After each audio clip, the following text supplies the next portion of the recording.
స్వామి సన్నిధిలో దీని పూర్వపరిచయం 2007లో నేను దేవాలయ అంకురార్పణ కోసం మన ముఖ్య అతిథి అయినటువంటి పెద్దిరెడ్డి గారిని సంప్రదించడం జరిగింది.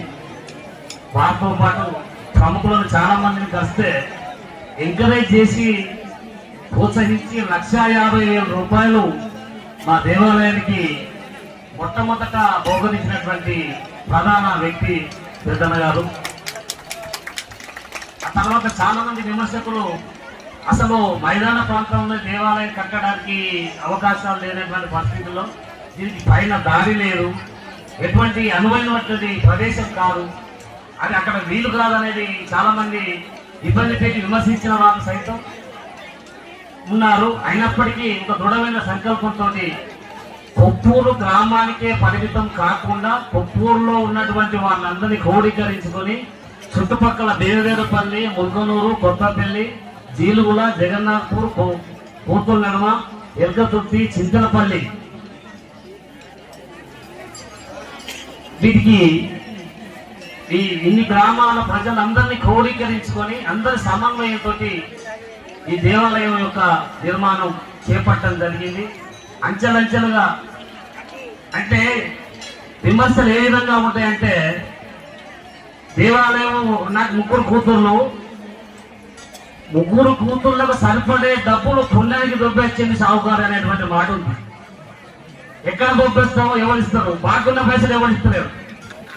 అంటే నేను కూడా ఒకటి ఒప్పుకుంటా, ఏమంటే ముగ్గురు బిడ్డలకు సరి అయినటువంటి అల్లుళ్ళని ఇచ్చి మంచి సంస్కారవంతులైనటువంటి అల్లుల్ని ఇచ్చి ఇల్లు ఆంజనేయ స్వామి అనేటువంటి తృప్తి నాకుంది. వాళ్ళు అనేది ఒక రకం, నేను అనుకునేది ఒక రకం. ముగ్గురు కూతుళ్ళు, చక్కని అల్లుళ్ళు, చక్కని పిల్లలు. ఇంకోటి నా కుటుంబ సభ్యులు, మా అన్న కొడుకులు ముగ్గురు ఉంటారు, మా పిల్లలు ముగ్గురు. వీళ్ళు వాళ్ళంతా కలిసి నేను ఒక ఆదేశం ఇది ఇస్తే ఇలా 1,00,000 రూపాయలు ఖర్చు పెట్టాలంటే ఎవరు కూడా వెనకాడకుండా లక్ష 10,000 డొనేట్ చేసేటువంటి పరిస్థితి ఉంది. ఇప్పుడు మా యుఎస్ లో ఒక అల్లుడు ఉంటాడు, కార్యక్రమం ఇది మొదలవుతుంది అంటే 25,000 రూపాయలు ఫస్ట్ డొనేట్ చేసింది. 25,000 రూపాయలు పంపుతున్నట్టు నా పేరు ఏదైనా ఖర్చు పెట్టండి అని చెప్పింది. మిగతా అల్లుళ్ళు కూడా వాళ్ళకు తోచిన విధంగా వాళ్ళకు పరిస్థితి అంటే వీళ్ళు ఏమంటే ముగ్గురు బిడ్డల పెళ్లిళ్ళు ఏదో సందావాసం చేసిందనే భావన వాళ్ళకుంది. సందాలు కాదు, స్వామి యొక్క ఆశీర్వాదంతో చాలా చక్కగా పెళ్లి చేసిన నాకు. అంటే భగవంతుని యొక్క ఆశీర్వాదం తప్ప మన ఏదో డబ్బుల కోసం చేయాలి, డబ్బుల కోసం చేసేటువంటి పరిస్థితి కాదు. అతి సామాన్యమైన కుటుంబం నాది, బిలో మధ్యతరగతి కుటుంబం కంటే ఇంకా చిన్నవాడిని. మా నాన్న 3 పూటలు మా 6-7 సంతానానికి తిండి పెట్టేటువంటి పరిస్థితి లేని రోజుల నుంచి వచ్చిన వాళ్ళం మేము. కానీ మా నాన్న ఒక సిస్టమ్ ఏంటంటే, ఏ రోజుకి ఆ రోజు రేపు 2 కిలోల బియ్యం అంటే 2 కిలోల బియ్యం అందనే సంపాదించింది, ఈ 7 రాలేదు. కానీ ఏ రోజు కూడా భగవన్ నామస్మరణ వదలలేదు. 3 పూటల త్రికాల సంధ్య మార్చేయడం. అయితే మేము అప్పుడు అనుకునేది, పిచ్చోడు ఏమి తగ్గనప్పుడు రోజు పూజలు పునస్కారాలు చేస్తాడు, మాకు తిరిగి గతి లేదు, మా చదువులు లేవు, అంగిలు లేవు, నాగులు లేవు అని మేము అనుకునేది.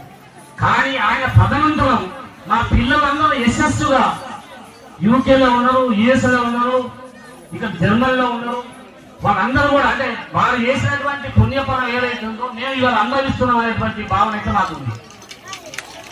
కాబట్టి మనం చేసేటువంటి కర్మలు, మనం చేసేటువంటి పుణ్యాలు కూడా తప్పకుండా మన పిల్లలకు, మన సంతానానికి తప్పకుండా వర్తిస్తుంది. అదేవిధంగా చాలా చక్కటి కార్యక్రమానికి మహిళలందరూ, అదేవిధంగా పోస్ట్ డిపార్ట్మెంట్ వారు కానీ, ఎలక్ట్రిసిటీ డిపార్ట్మెంట్ వారు కానీ, సేవాల వారు కానీ, ప్రెస్ వాళ్ళు కానీ చాలా మంది చాలా రకాలుగా సహకరించిండ్రు. అంటే ఒక నగ్న సత్యం ఏంటంటే, డబ్బులు ఎక్కడి నుంచో వస్తాయి. మా కుటుంబం నుంచి 1,22,00,000 రూపాయలు పెట్టినయ్యాడు దేవాలయానికి. వాళ్ళు ఏమంటారు, లక్షలు ఎక్కడే సంపాదించారు. ఎవరి ఉద్దేశం వాళ్ళు అంటే ఈ ఎందుకు చెప్పుకుంటున్నారంటే, మేము ఎవరు రోజు కార్యక్రమం పెట్టి ఎక్కడ వసతి చేసుకొని కాలం చూస్తున్నా వాళ్ళు అనుకుంటాను. మేము కోరుకునేది ఏంటంటే, భగవంతుడు మాకు ఇవ్వాలని కోరుకుంటున్నాం. సంఘాలు ఇవ్వాలంటే భగవంతుడు మా కుటుంబాన్ని చల్లగుంచాలి, మా కుటుంబానికి యశస్సు ఆశీర్వాదం ఇవ్వాలని కోరుకుంటున్నాం తప్ప వేరేటువంటి ఉద్దేశం కాదు.